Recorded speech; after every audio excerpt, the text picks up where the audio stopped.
दोस्तों, रोज़ की तरह अनलिखनी ब्लॉग में सबका हार्दिक स्वागत है।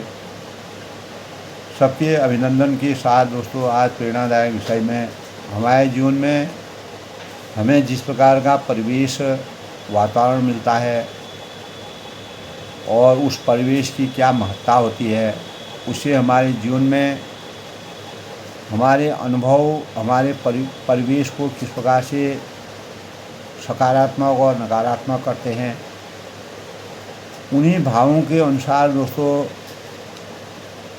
आज का विचार मंथन है। यानी वह सब कुछ जो हमारे शरीर एवं मन को घेरे हुए परिवेश के अंतर्गत आता है। इसका प्रभाव हमारे क्रियाकलापों हमारी यानी जो पहचान है, हमारे कर्म एवं व्यक्तित्व का पर पड़ता है। यदि दोस्तों हमारे चारों ओर आध्यात्मिक परिवेश है तो हमारा जो स्वभाव एवं प्रकृति है वह आध्यात्म की ओर झुकती जाएगी। यदि हम चारों ओर से शैक्षिक परिवेश द्वारा घिरे हुए हैं तो हम शिक्षा के क्षेत्र में आगे बढ़ने का प्रयास करेंगे। कोई भी बच्चा है, अगर उसके चारों ओर का परिवेश सब शिक्षित होंगे, ज्ञानवान होंगे, संस्कारिक होंगे, मर्यादित होंगे और आध्यात्मिक विचारों से परिपक्व होंगे, तो उस बच्चे के जीवन में किस प्रकार का आमूलचूल परिवर्तन होता है, यह हमारे सामाजिक परिवेश में दिखाई देता है। उस बच्चे के उस बालक के जीवन में जिस प्रकार का परिवर्तन होता है, उन्हीं परिवेशों का वह परिणाम होता है। ठीक दोस्तों, इसी प्रकार यदि हमारे चारों ओर का परिवेश बुराइयों में घिरा हुआ हो तो बुराइयां उस परिवेश के माध्यम से हमारे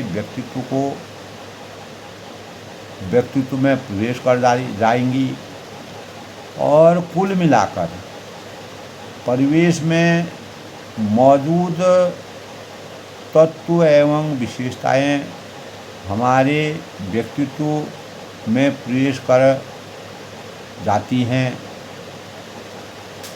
एवं हमारा व्यक्तित्व दोस्तों उसी अनुरूप बन जाता है, उसी अनुरूप ढल जाता है।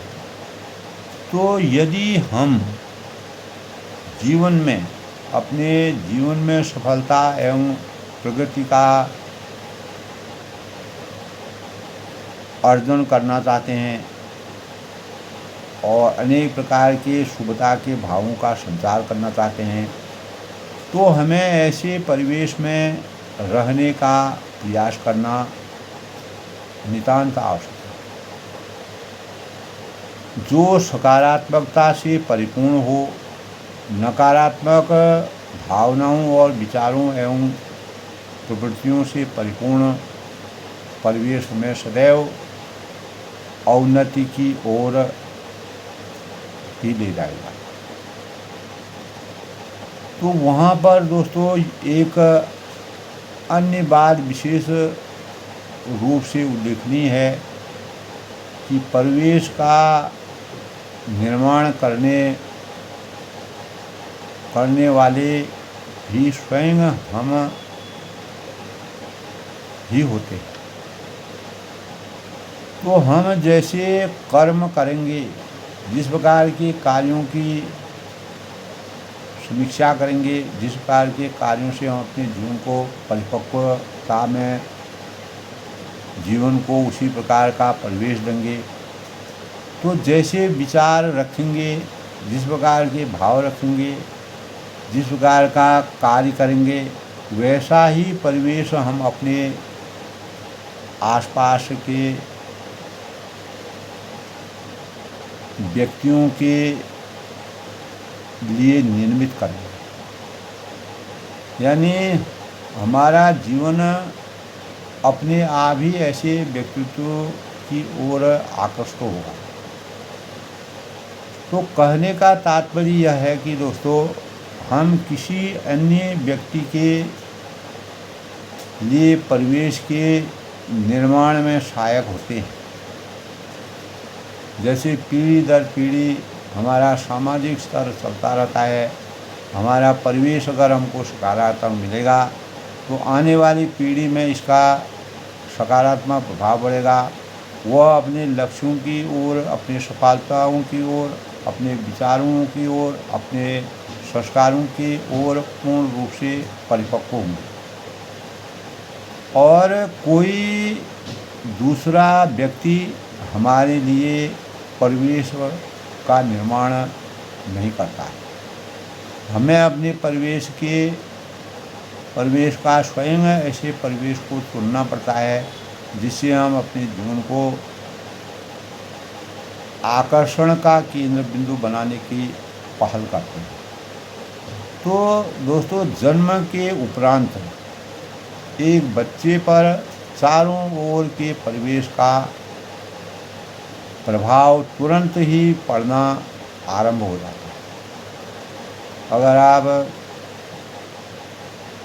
बाल मनोवैज्ञानिक परिचर्चा का अगर अध्ययन हम लोग करते हैं तो उसमें हम जिस प्रकार के कार्य करते हैं, जैसे हम अभिरुचि करते हैं, जिस प्रकार के कार्यकलाप करते हैं, जिस प्रकार का स्वरूप बनाते हैं, उसी प्रकार स्वरूप उसी सांचे में वह बच्चा भी ढलता है और वह प्रभाव ही उसके व्यक्तित्व को गढ़ने का कार्य करता है। हम सभी का यह नैतिक कर्तव्य बनता है कि हम एक दूसरे को एक अच्छा एवं गुणवत्तापूर्ण परिवेश प्रदान करने में अपना पूर्ण योगदान दें, ताकि नकारात्मकता हम सभी से कोसों दूर रहे एवं हम सभी अपने लक्ष्य की ओर अग्रसर हों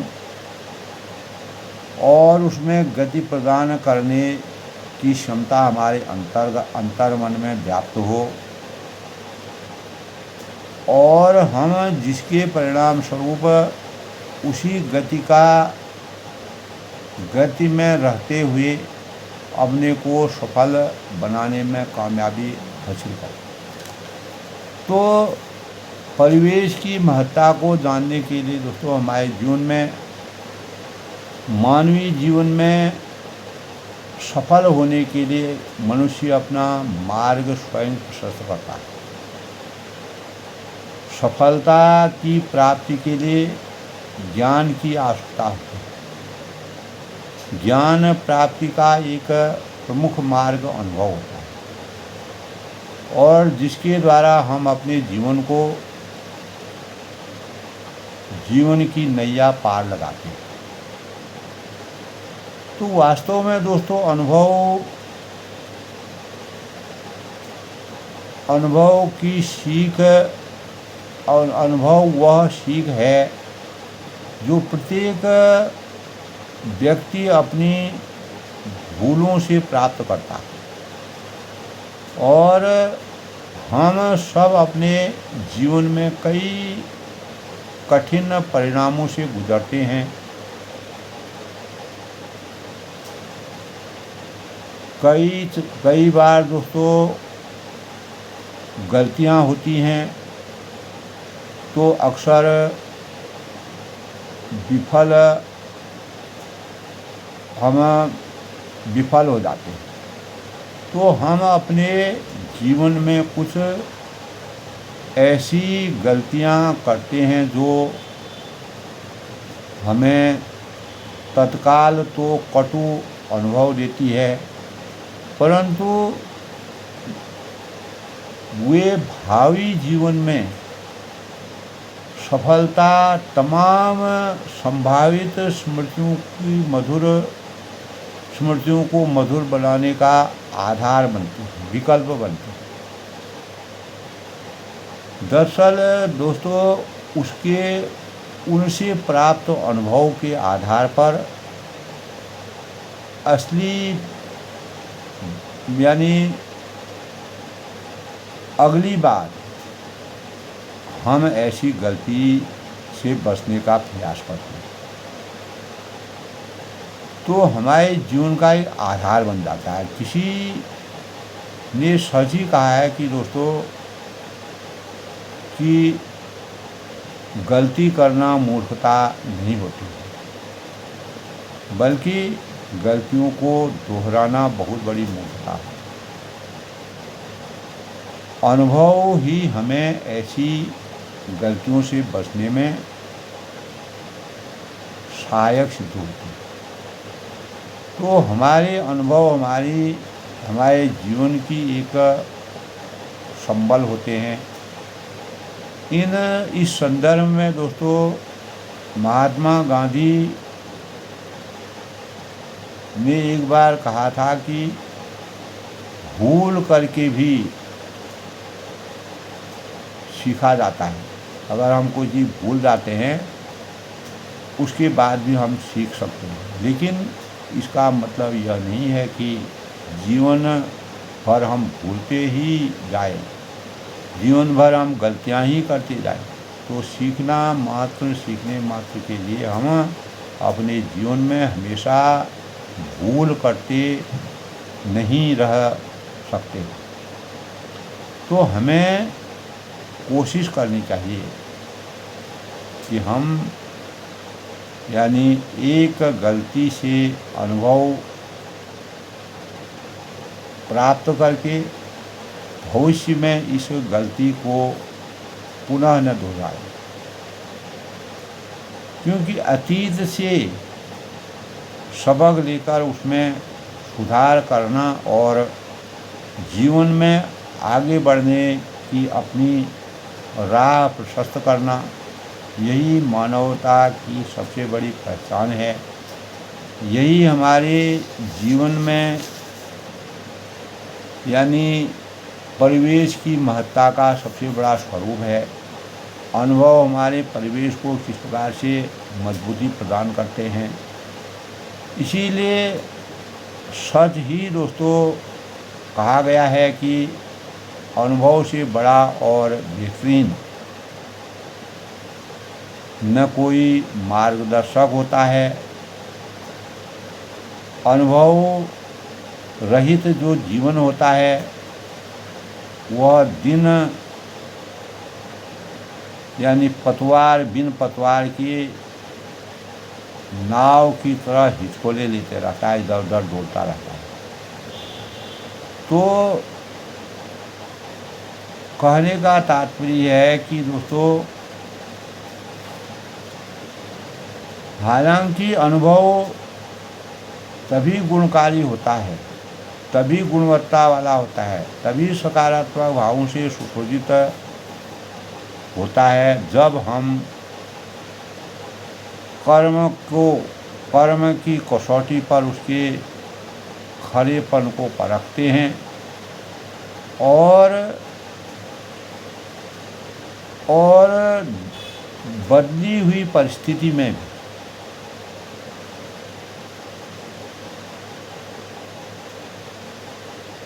यानी बदली हुई परिस्थितियों में हिसाब से अपने निरंतर सुधार लाते रहें। जिस प्रकार का परिवर्तन हमारे मार्ग में आता है उसी प्रकार के सुधारों को हमें अपने जीवन में चरितार्थ करना चाहिए। यही हमारे जीवन की वास्तविक तभी हमारा जीवन संतुलित बनता है और सकारात्मक सोच का जादू जगाना चाहिए। चित्त की मंगल भावनाओं में भक्ति और आध्यात्मिकता का संचार, पवित्रता के का संचार रखें और अब भावनाओं को भावित करने में सहयोग करें। हमें परिस्थितियों, प्रकृति एवं परिणाम पर दृष्टिपात रखते हुए यानी जीवन यात्रा को सफल बनाना होता है। तो हमारी सही सोच एवं सघन शक्ति यानी जो सघन शक्ति और योजनाबद्ध होकर लक्ष्य को प्राप्त करने की दिशा में लगेगी तो निश्चित रूप से जीवन का विकास, जीवन की विकास यात्रा की कल्पना को मूर्त रूप हम प्रदान कर सकते हैं। तो आज के प्रेरणादायक विषय में सबके मंगल भविष्य की कामना के साथ परिवेश की महत्ता, अनुभवों के साथ किस प्रकार हमारा जीवन परिपक्व होता है, तो जिसके परिणाम स्वरूप हम जो सकारात्मक भावों की ओर अपने जीवन के लक्ष्यों को पूर्ण करते हैं और परिवेश हमारे जीवन का एक अभिन्न अंग है। वहीं से हमारे जीवन की शुरुआत होती है और उसी के परिणाम स्वरूप जीवन को सफलता और लक्ष्यों की ऊंचाई तक ले जाने में कामयाबी हासिल करते हैं। तो जैसा परिवेश होगा, जैसी हमारी सोच होगी, जैसी हमारी बुद्धि होगी, जिस प्रकार का हमारा चिंतन होगा, जिस प्रकार का के वातावरण में हम पले फले होंगे, वही हमारे विचार बनते हैं। उन्हीं विचारों के परिणाम स्वरूप हम सामाजिक स्तर में एक आकर्षक और मानवता के केंद्र बनकर मानव धर्म की पराकाष्ठा को परिपूर्ण करने में कामयाबी हासिल कर सकते हैं। सब लोग सुखी रहें, खुश रहें, प्रसन्न रहें।